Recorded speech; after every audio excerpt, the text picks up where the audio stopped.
तो जैसा कि पिछले पार्ट में हम सभी ने देखा था, यंग लीडर और सिंडिकेट यंग लीडर के बीच में फाइट हो जाती है। उसके बाद यंग लीडर बहुत ही बुरी तरीके से मारते हैं सिंडिकेट यंग लीडर को।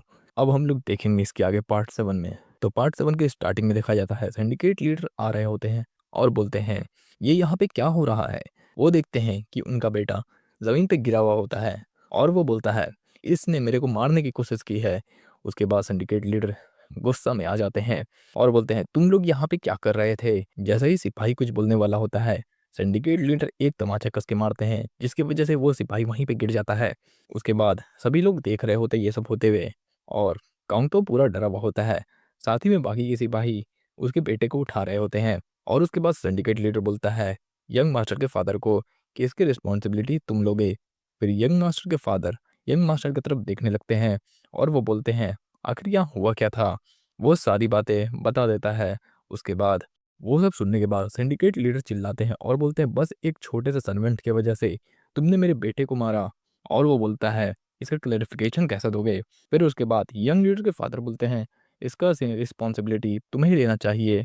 सब लोग इसके बाद चौंक जाते हैं और सिंडिकेट लीडर सोचता है ये अभी इसने क्या कहा।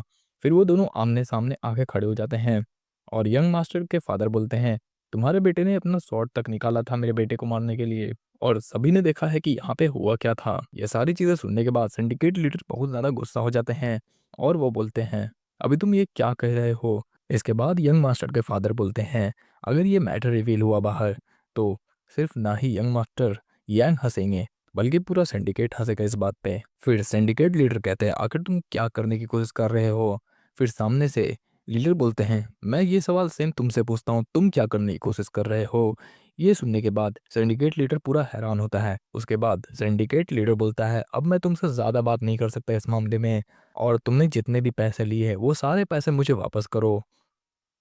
फिर लीडर बोलते हैं हाँ बिल्कुल तुम्हारे पैसे वापस करूंगा। देखो यहाँ अभी जितने गेस्ट हैं सब जा रहे हैं।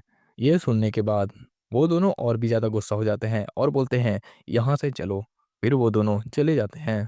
फिर फिर यंग मास्टर अपने फादर को बोल रहे होते हैं बात को क्लियर करने के लिए कि इसने हमारे फैमिली पे हाथ उठाया था इसीलिए मैंने उसने हाथ उठाया। फिर गांगतो और वो मेड सोचती है किसने हमें फैमिली कहा जिसकी वजह से वो दोनों पूरा हैरान हो जाते हैं। उसके बाद यंग मास्टर के फादर यंग मास्टर की तरफ देख रहे होते हैं और वही चले जाते हैं और साथ ही में बोलते हैं स्क्वाड लीडर सी हो तुम मेरे साथ आओ। फिर लीडर बोलते हैं कि तुम लोग तो बहुत ज़्यादा सरप्राइज हो गए। फिर मेड थोड़ा सा शर्मा जाती है और बोलती है हाँ।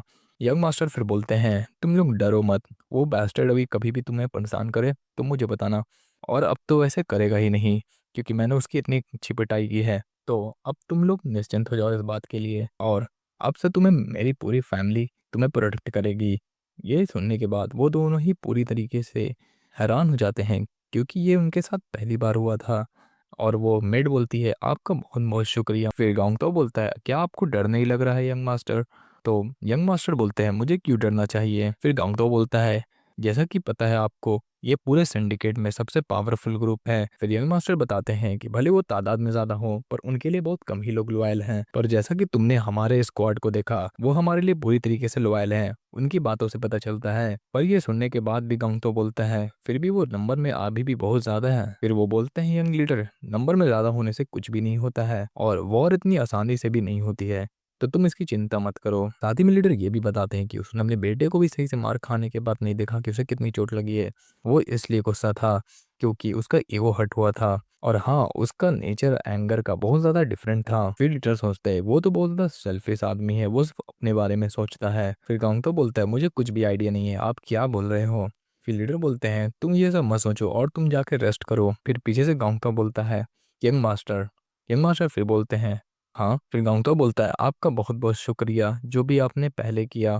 फिर यंग मास्टर मजाक उड़ाते हुए चले जाते हैं और बोलते हैं तुम इसे पूरी जिंदगी याद रखना। फिर यंग मास्टर चिंता में होते हैं और सोचते हैं इसके पिछले एक्सपीरियंस से तो नहीं लगता ये अभी भी कोई एक्शन लेगा और ये कुछ नया मेथड निकालेगा रिवेंज लेने के लिए। तो इसके लिए हमें सतर्क रहना पड़ेगा और इसके हाथ भी बहुत गंदे हैं ये कुछ भी कर सकता है। फिर हमें सीन शिफ्ट होते हुए दिखाई देता है जहाँ पे मास्टर अपने घर के अंदर आ जाते हैं और बोलते हैं ये तुम क्या कर रही हो ये हमारी जनरेशनल प्रॉपर्टी है इससे हमें बहुत ज्यादा लगाव है। फिर यंग मास्टर की मदर बोल रही होती है इसे हम लोग बेचेंगे और अपना सारा कर्जा पूरा करेंगे इस चीज के लिए मानते नहीं है लीडर। पर यंग मास्टर की मदर समझा रही होती है ये बस एक आइटम है, तो आप इतना चिंता मत करिए, हमारा बेटा हमें ज्यादा प्यारा है, हमें अपने बेटे को प्रोटेक्ट करने की ज्यादा जरूरत है। तो लीडर बोल रहे होते हैं क्या तुम्हें भरोसा है? मदर बोल रही होती हैं हाँ मुझे है। के बाद हमें दिखाया जाता है बाहर में लीडर खड़े होते हैं। पहले तो मैंने सोचा था कि मैं इनकारनेट किया हूँ खुद के वजह से, पर अब ऐसा लगता नहीं। अब लगता है इनकी कन्वर्सेशन सुन के कि मैं यहाँ इनकारनेट करने के लिए ही, इसके पीछे कुछ ना कुछ मकसद होगा। और कहीं ना कहीं अब इम्पोर्टेंस बन चुका है इस फैमिली का मेरी ज़िंदगी में। तो यहाँ पे ये पार्ट ख़त्म होता है, अब मिलेंगे पार्ट 8 में।